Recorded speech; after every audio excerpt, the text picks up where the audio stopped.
Hello students, good morning. कल हमने active passive में हेल्पिंग वर्ब वाले और हु से प्रारंभ वाले सेंटेंस देखे थे। आज हम देखेंगे अनइम्पोर्टेंट सब्जेक्ट वाले वाक्यों का पैसिव किस प्रकार से बनाया जाता है। अनइम्पोर्टेंट सब्जेक्ट वे सब्जेक्ट होते हैं जिन्हें हम बाय के बाद लिखना इतना ज़रूरी नहीं समझते, उसमें हम उनको हटा देते हैं। वो कौन कौन से वर्ड्स है अभी हम देखते हैं, जैसे someone, no one, anyone, anybody,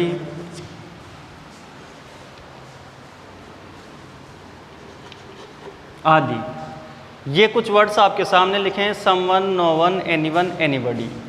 जो ये नो वन है और एनीवन है, ये हमें नकारात्मकता का भाव देते हैं। जब हम इनका पैसिव बनाएंगे तो हमें हेल्पिंग वर्ब के बाद इनमें नॉट जोड़नी है, तो इस बात को नोट कर लो।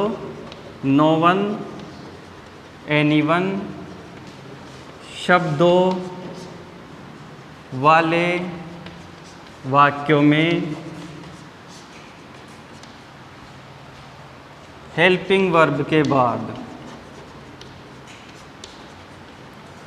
नॉट का प्रयोग किया जाता है, क्योंकि ये शब्द अपने आप में नकारात्मक है। इस कारण से हम इनको हटाने के बाद वाक्य में नॉट का प्रयोग करते हैं।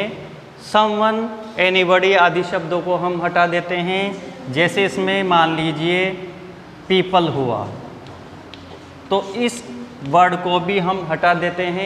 ये भी अनइम्पोर्टेंट की गिनती में आता है। तो इन शब्दों को नोट करें, लिखें और फिर एग्जाम्पल देखते हैं।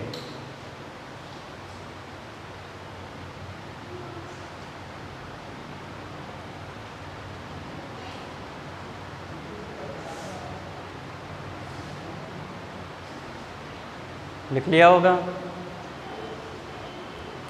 देखिए एग्जाम्पल कैसे।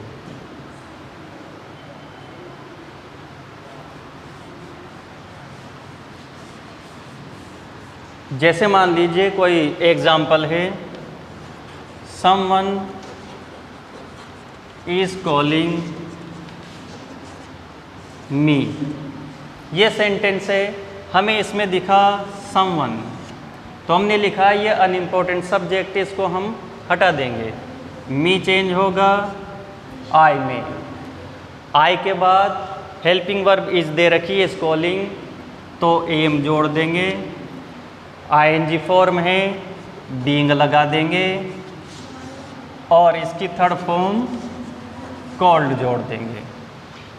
हमें बाय समवन लिखने की आवश्यकता नहीं, क्योंकि ये अनइम्पोर्टेंट सब्जेक्ट, इस कारण से हम इसको हटा देते हैं। दूसरा उदाहरण देखें।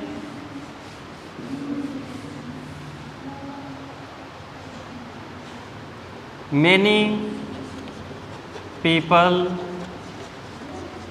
followed him। दूसरा सेंटेंस ये है हमारे सामने, many people। हमने देखा अनइम्पोर्टेंट सब्जेक्ट है, हिम चेंज हो जाएगा ही में। ही फॉलोड हमने देखा सेकंड वर्ब है, फॉलोड सेकंड वर्ब है। जब सेकंड वर्ब है तो ही सिंगुलर है, तो आ जाएगा वॉज। और फॉलोड की थर्ड फॉर्म यही होती है। बाय मैनी पीपल लिखने की में आवश्यकता नहीं है। तीसरा उदाहरण देखें, जैसे no one save you. No one, तो हमने अभी लिखा था कि जहाँ नो वन और एनीवन, एनीबडी इस तरह के कोई शब्द होते हैं तो नकारात्मक होते हैं, इस कारण से हमें हेल्पिंग वर्ब के बाद इसमें नोट लगाना पड़ता है। तो यू हमारा सब्जेक्ट हम बना देंगे। यू सेव वर्ब की फर्स्ट फॉर्म है, तो आर आ जाएगा। ये नो वन नकारात्मक है, तो हमने लिखा था हेल्पिंग वर्ब के बाद नोट जोड़ देंगे और सेव की थर्ड फॉर्म हम लिख देंगे। तो सेव की थर्ड फॉर्म होती है सेव्ड, इनको लिखो, आगे और उदाहरण देखते हैं।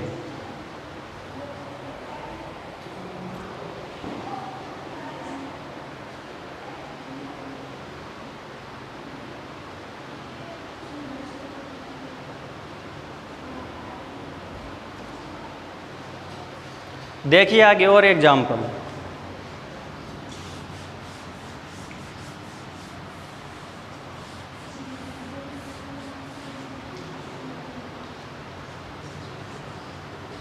Anybody was going to call them। यहाँ हमने देखा anybody है, अनइम्पोर्टेंट है, हटा दो। them, दे में चेंज कर दो। दे बहुवचन है, यहाँ हमने देखा वाज है, तो इसके साथ हम वर लगा देंगे। नकारात्मक है, इस कारण से इसमें हम इसके बाद नोट जोड़ देंगे। गोइंग टू वाला सेंटेंस है तो हमें गोइंग टू का गोइंग टू लिखना है, उसके बाद इसमें हमें बी जोड़ना है। बी के बाद कॉल की थर्ड फॉर्म, और ये सेंटेंस कंप्लीट। नेक्स्ट उदाहरण,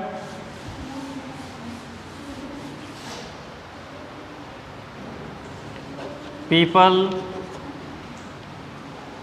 इज टेलिंग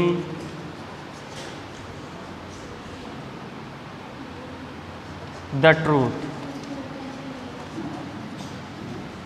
यहाँ हमने देखा कंटिन्यूस टेंस है, सबसे पहले ऑब्जेक्ट को सब्जेक्ट बना दो, द ट्रूथ आ गया। सिंगुलर है, इस कारण से इज का इज, और कंटिन्यूस टेंस इस कारण से बीइंग जोड़ देंगे, और टेल की थर्ड फॉर्म टोल्ड। तो इस तरीके से हमने उदाहरण देखे हैं अनइम्पोर्टेंट सब्जेक्ट के, जिन्हें हम इस तरीके से बनाते हैं। ये हमारा एक्टिव पैसिव जो पूरा टॉपिक था, वो जो हमारे एग्ज़ाम में सिलेबस के अकॉर्डिंग आता था, कंप्लीट हो चुका है। आप इसकी एक्सरसाइज हल करें। अभी कुछ क्वेश्चन लिखेंगे जिन्हें आपको हल करना है, उनका रिप्लाई देना है, और आने वाले कुछ दिनों तक हम एक्सरसाइज हल करेंगे। उनको आपको PDF भेजी जाएगी, आपको उन्हें सोल्व करना है और उनका रिप्लाई सेंड करना है। इन्हें लिखें।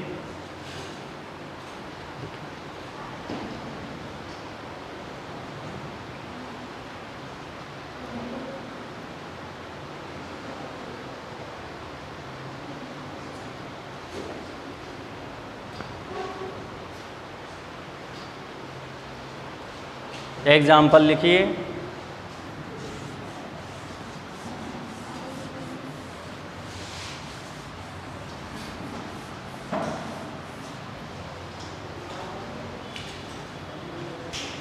Mohan is seeing them। You were going to take tea। Solve this question। Let the room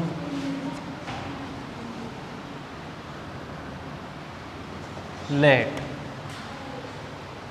चौथा question, don't cover your face. पांचवा क्वेश्चन, हैज ही ओपन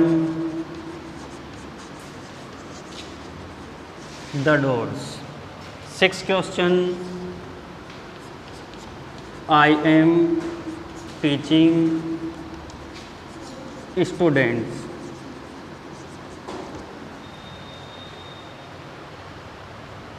सातवां क्वेश्चन देखिए, I don't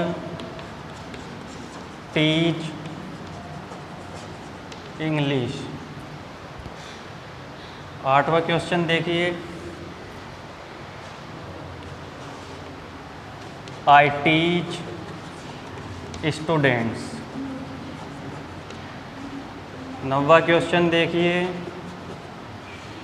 you talked me. 10वां question देखिए, Ravi will have seen Kamal. तो ये हमारे सामने 10 क्वेश्चन हैं जिनको आपको सॉल्व करना है।